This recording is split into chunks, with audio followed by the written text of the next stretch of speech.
UP में बाबा full on action mode में है। बलिया से बनारस तक वसूली रैकेट पर जबरदस्त एक्शन हो रहे हैं। इसे नाम दिया गया है ऑपरेशन सादा लिबास। कुछ जगहों से ऐसी रिपोर्ट सामने आई है कि अपने ही थाने का थानेदार कूद करके थाने से भाग गया।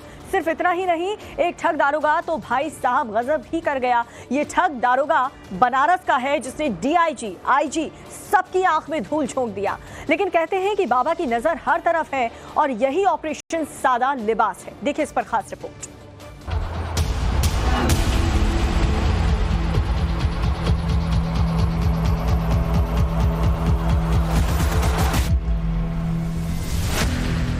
योगी बाबा से पहले तो सिर्फ गुंडे, माफिया, अपराधी, दबंग और दंगाई ही थर-थर कांपते थे। इस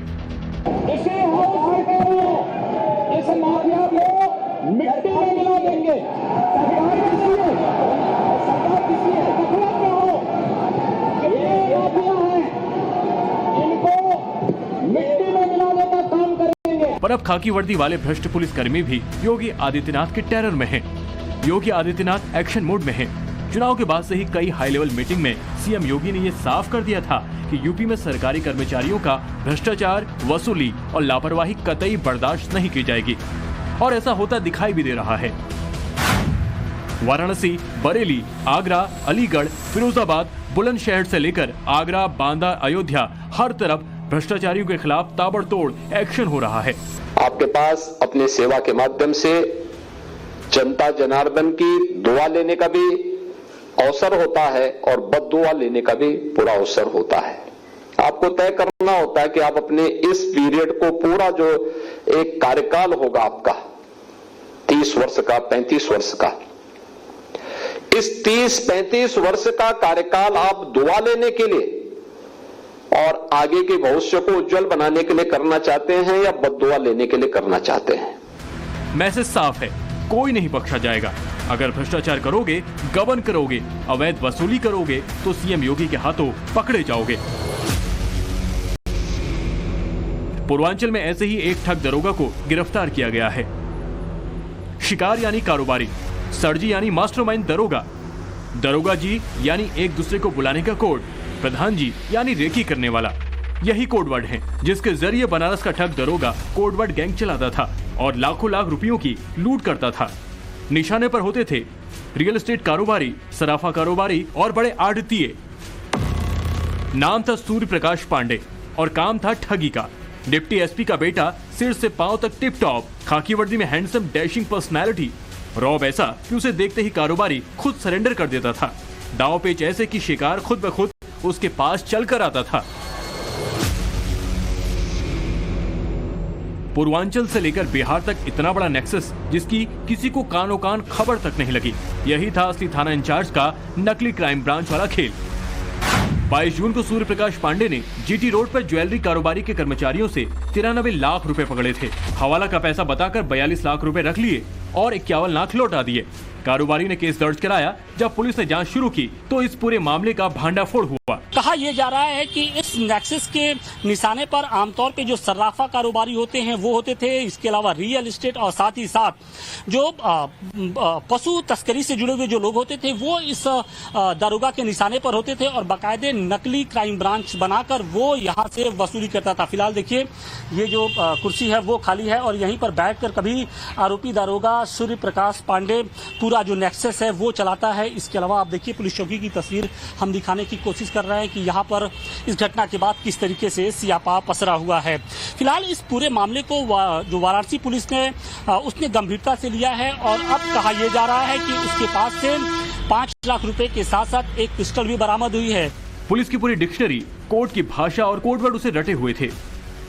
रेड के वक्त दरोगा सूर्य प्रकाश पांडे को उसके साथी सरजी कहते थे। एक दूसरे को दरोगा जी बुलाते थे। कोई किसी का नाम नहीं लेता था। तुरंत जो है हमारा सीपी सर ने संज्ञान लिया है। तुरंत जो है टीम गठित करके सबको गिरफ्तार किया है। जो सम्मिलित जो एसआई जो है आरोपित है उसको भी हमने गिरफ्तार किया है।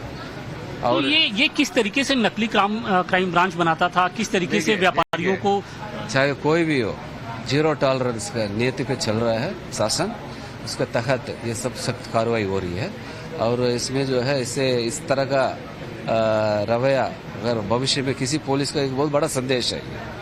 ठीक है, क्रिमिनल नेक्सस कतई बर्दाश्त नहीं होगी। बिहार बॉर्डर से लेकर प्रयागराज तक रियल एस्टेट, सराफा और बड़े आढ़ती इनके टारगेट पर रहते थे। रेकी करने के बाद मूवमेंट फोन पर दी जाती थी। कारोबारी के लिए ये लोग शिकार शब्द का इस्तेमाल करते थे। कहते थे शिकार निकल रहा है, रेड के लिए तैयार हो जाओ। जब कारोबारी को पकड़ लेते उसके बाद दरोगा सूर्य प्रकाश पांडे को बुलाया जाता। उसके लिए कहते अब सर जी इंट्रोगेशन करेंगे। इसके बाद शुरू होता था लूट का खेल। आरोपी दारोगा सूर्य प्रकाश पांडे बेहद साथी किस्म का आदमी था और उसका बनारस से लेकर बिहार बॉर्डर तक नेक्सस फैला हुआ था। जो पूछताछ होती थी वो पूरी तरीके से पुलिस पैटर्न पे होती थी। पुलिस इंट्रोगेशन के दौरान जो गैंग में शामिल लोग होते थे वो दारोगा को सर जी कहते थे, ताकि जो सामने उनका शिकार है यानी जो व्यापारी हैं उनको किसी तरीके का कोई शक न हो।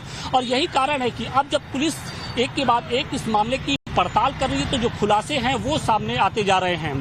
कहा यह भी जा रहा है कि बिहार बॉर्डर तक जाने के लिए जो दारोगा था वो कई गाड़ियों का इस्तेमाल करता था। नंबर प्लेट, अलग अलग नंबर प्लेट की ये गाड़ियां होती थी ताकि किसी तरीके का कोई शक किसी को न हो।